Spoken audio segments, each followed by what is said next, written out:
Today is my last day before I go out of town. And what I have banked up are 3 episodes ready for us to enjoy. And they're some of my favorite episodes ever. That's Thursday, that's Friday. So today, I'm going to get us through the rest of the week on your Locked On Syracuse Wednesday because we've got a lot of little topics that definitely need to be addressed. Quincy Querrier enters the transfer portal. Donna Ditota dropped an incredible article with some insight on the whole NIL situation for Syracuse. Plus, I've let it slide too long this week. I've got to give Syracuse Lacrosse some recognition. To Locked On Syracuse Wednesday. We're talking about everything today. Let's get right after it. Are Locked On Syracuse, your daily podcast on the Syracuse Orange, part of the Locked On Podcast Network. Your team every day.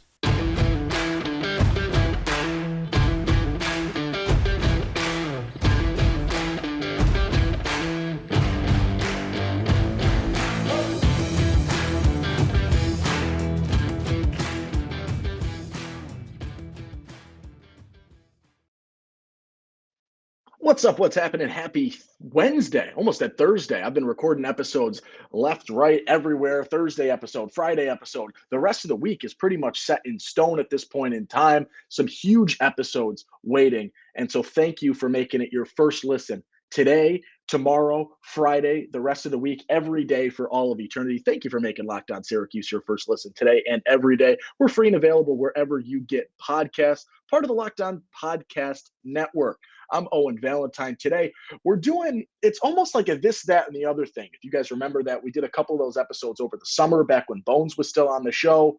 But this is a day where there's not really a tremendously huge story. So it's a day that we're going to cover a handful of smaller things that maybe aren't warranting an entire episode, but definitely need to be addressed. Donna Ditota released an incredible article on Syracuse.com discussing some NIL info and insights into Jesse Edwards and that whole situation and how that went down. Quincy Querrier enters the transfer portal. There is a big-time recruit that decommits from Michigan and could also enter, Papa Conte, enter into the conversation for Syracuse in bringing in an additional center. The Syracuse Lacrosse programs had an unbelievable week that I've not yet been able to formally address. There's a lot going on right now in terms of smaller stories that are even not that small in the grand scheme of things. But there's a lot that needs to be addressed because I've got 2 interviews, a huge interview tomorrow for our everydayers on Thursday, a huge interview on Friday. I cannot wait to get those out there. I cannot wait to see what you guys think of them. They are worth your time. I'm selling you on them because they're worth your time.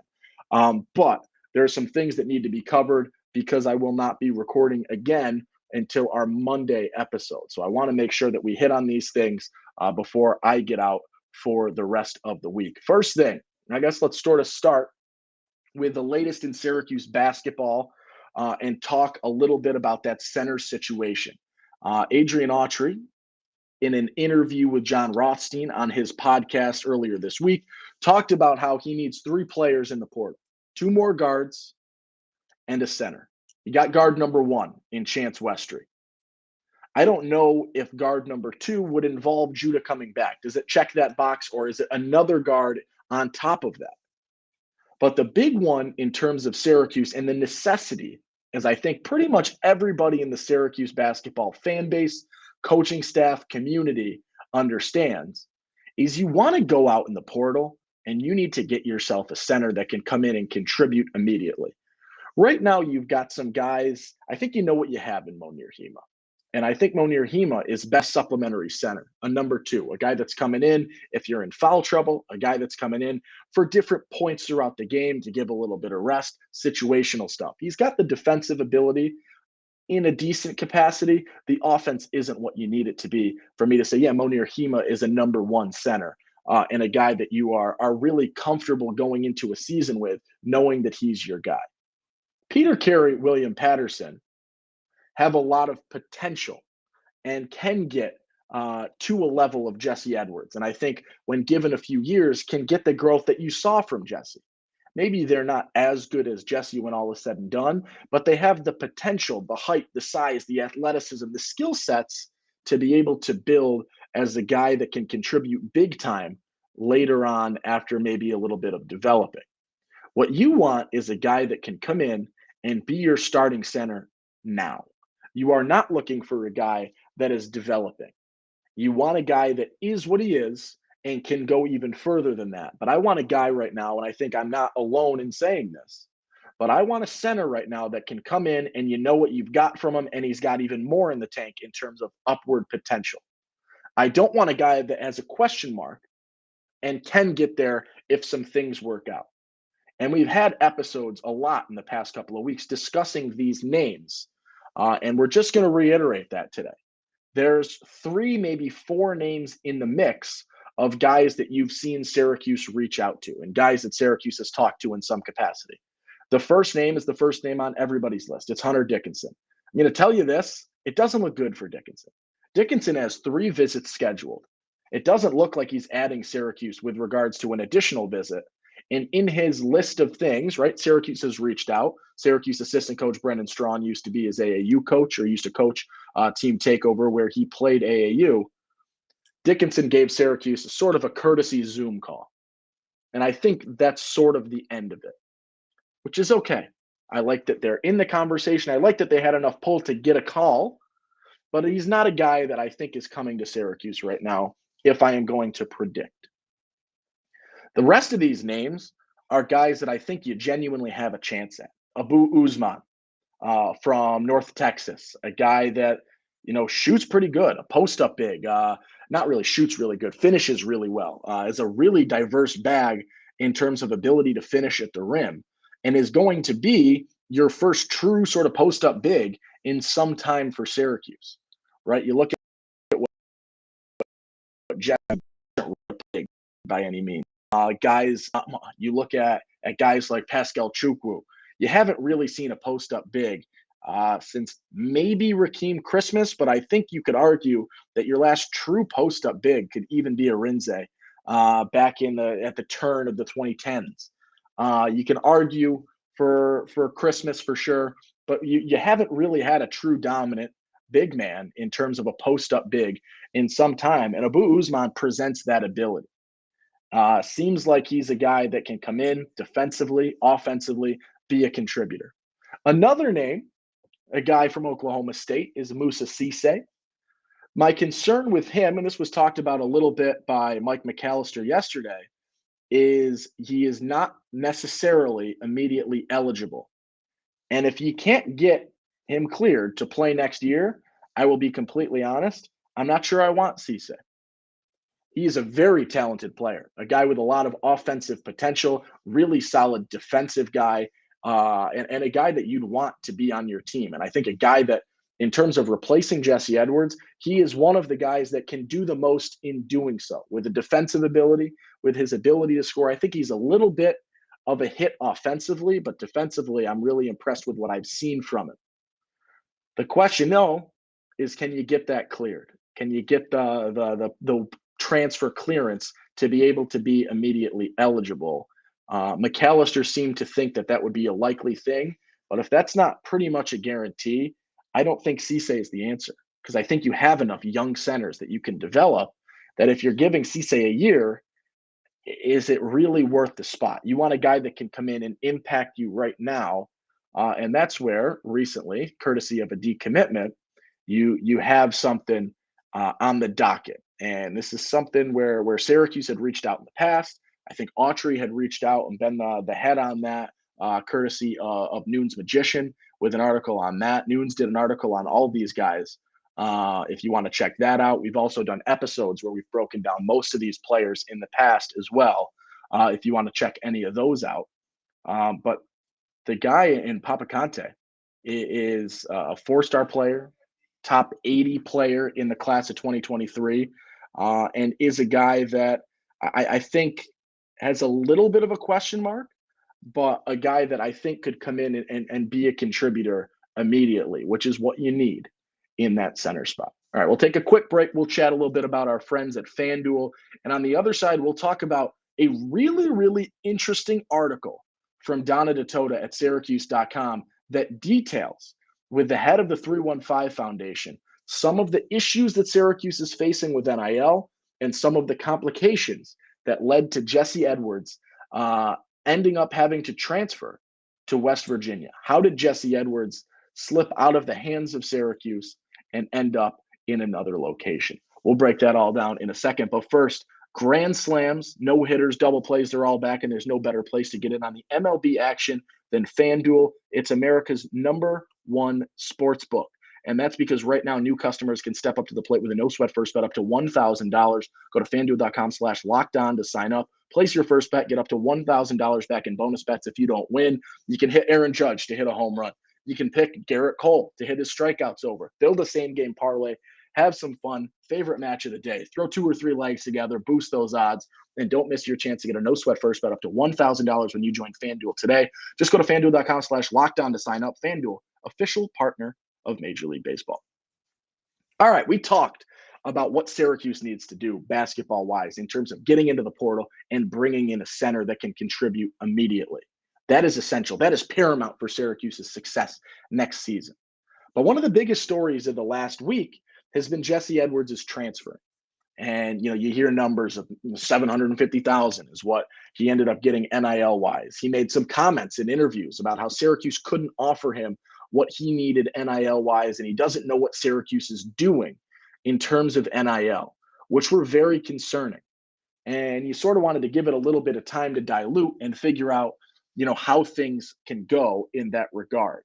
And what you find out, courtesy of Donna DeToto over at Syracuse.com, check out the full article on this for more, is that Syracuse was basically told, and the 315 Foundation and Athletes Who Care, who are the two sort of collectives for Syracuse, were sort of put in the loop about Jesse and NIL and 6-figure deals looming on the other side.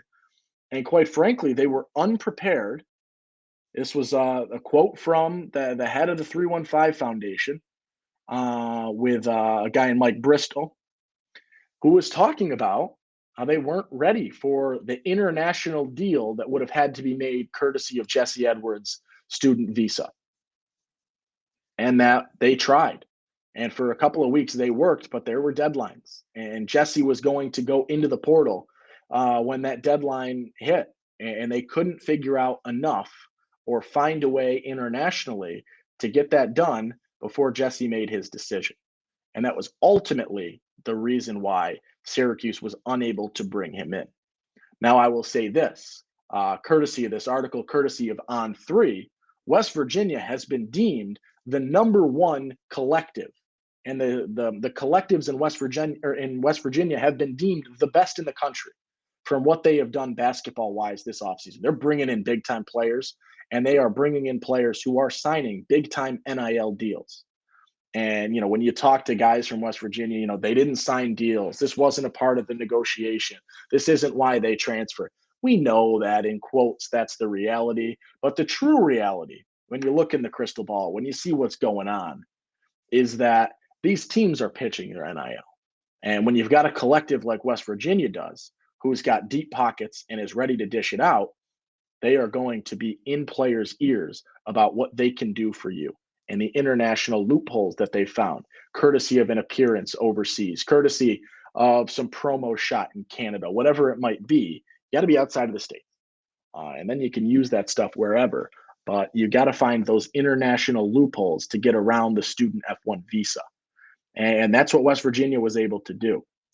There were some other interesting sort of takes in here and some interesting facets with regards to, what Syracuse's collectives are doing right now. And Mike Bristol was talking about it. He said, quite frankly, people aren't in Central New York investing in NIL, and they don't quite have the money. And my favorite quote from that article has to do with the upgrades that Syracuse is doing, the facilities upgrades. And the point from Bristol was, you're investing or asking the same pool of donors to invest in terms of new facilities and also NIL. And it seems right now that they've landed in new facilities, has been what they've done. And the NIL has suffered as a result. Syracuse building new facilities right now, putting in new stuff. But the point from Bristol is that if you say to a group of, recruits, you got 10 recruits right there, and you tell all 10 recruits that you've got brand new facilities, a brand new workout facility, a brand new, hangout spot, nutritionists, things like that. You're investing in your program, or you tell them that they have a $100,000 NIL deal, 10 out of 10 players will take the NIL deal. And that's sort of where Syracuse is at right now. They chose to invest more so in new facilities, which they need, which will help in some capacity. But it's not helping in your big-time guys that you want to bring in the same way that you might in terms of that money being utilized NIL-wise. Another thing that I thought jumped off the page is when you look at West Virginia's collective called the Country Roads Trust, it is headed by a former athletic director in Oliver Luck. But here's the big one. Billionaire Ken Kendrick. Crazy how you can utilize a billionaire to help you in NIL capacity. Notably, West Virginia, the team that takes Jesse Edwards, a top 5 transfer in the portal away from Syracuse. Notably, they have a billionaire helping them out in their NIL deal. Gee, how could that have helped Syracuse? Oh, yeah. You don't chase Adam Weitzman out of your assistants. You don't chase Adam Weitzman and his money out of the program. You use it to your advantage. That is what Syracuse needed to do. That is what West Virginia did do. And when all is said and done, West Virginia takes Jesse Edwards and Syracuse does not. Interesting, right? Notice how West Virginia's current athletic director didn't say, get off my lawn, get out of my facilities, don't come to anything ever again. Or the chancellor at West Virginia, wherever this, divorce came from. You need money in NIL. And yes, there's millions of Syracuse fans in numbers, 1,000%.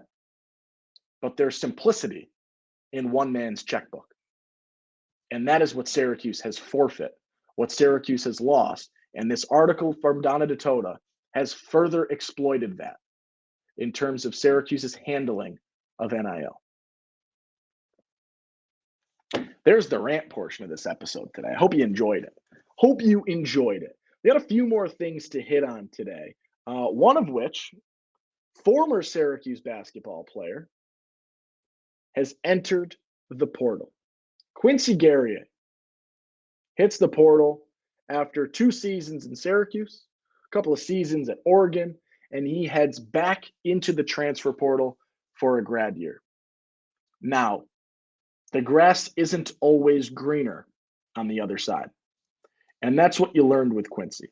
And I don't know what the true rationale was. You're going to have people talk about it was an NBA stuff, right? He had a really good year 1. Year 2 wasn't the same. And he wanted to go somewhere that was going to allow him to flourish for NBA prospects a little better, shoot the 3 a little bit more, change the game up a little bit. So he went from what he would have been as a true stud and possibly the team's best player at Syracuse and decided to go to Oregon, where things didn't quite work out. And he statistically regressed. And hand up, I didn't watch a ton of Oregon basketball. I am saying this is a statistical regression. The numbers got worse. Statistically, he was not as good as he was at Syracuse. Now, you could say that, looks, play, style of play, those things could have changed. I didn't really watch.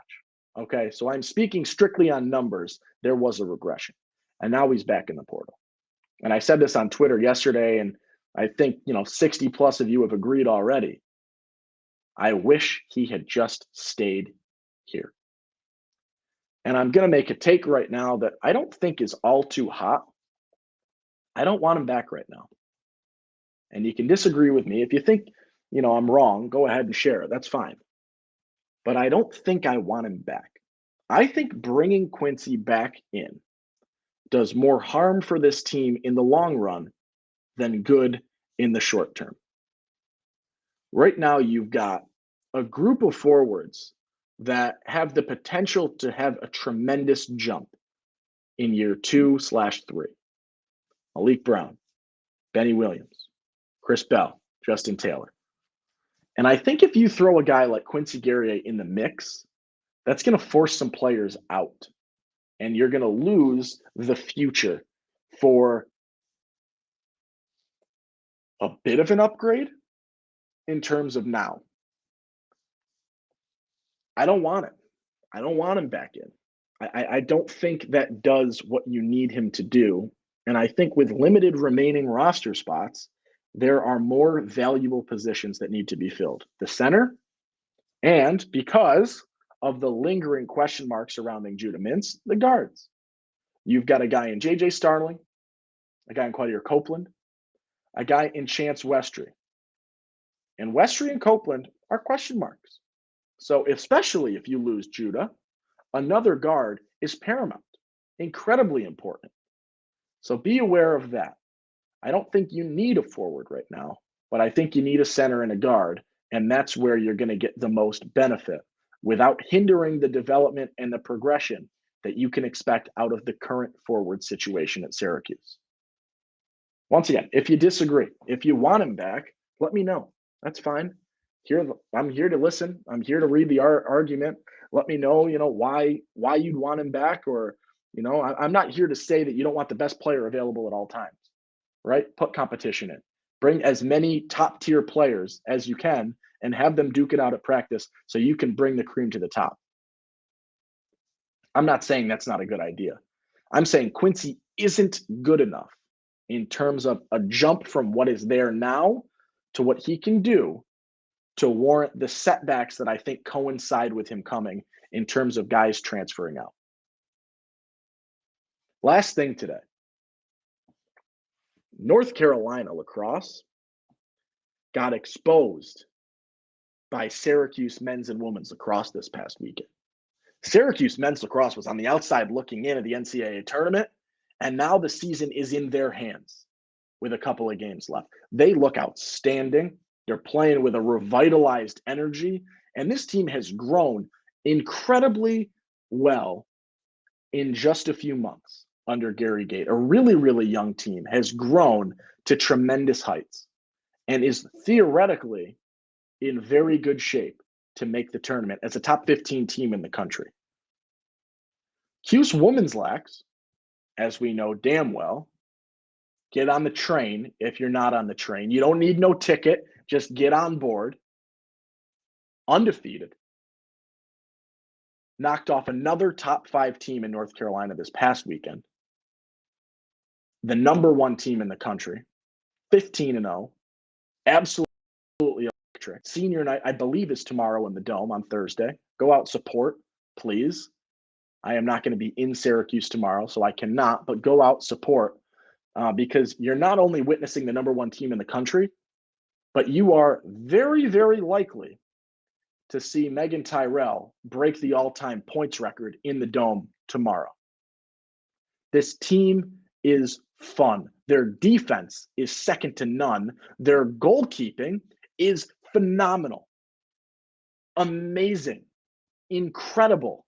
They are such a fun team to watch. They're creative. They're shifty. They can score in any capacity.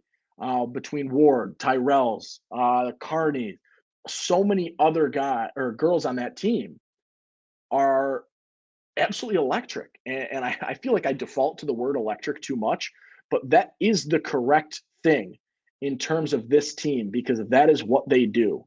They're electric. They're dominant.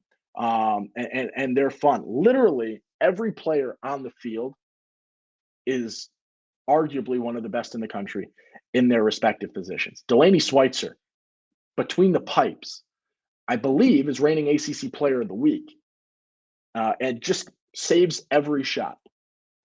She is it telekinesis? Is that the one? You can read minds? She can read your mind. She knows what you're going to do. It is scary how she can predict as effectively as she does. Phenomenal.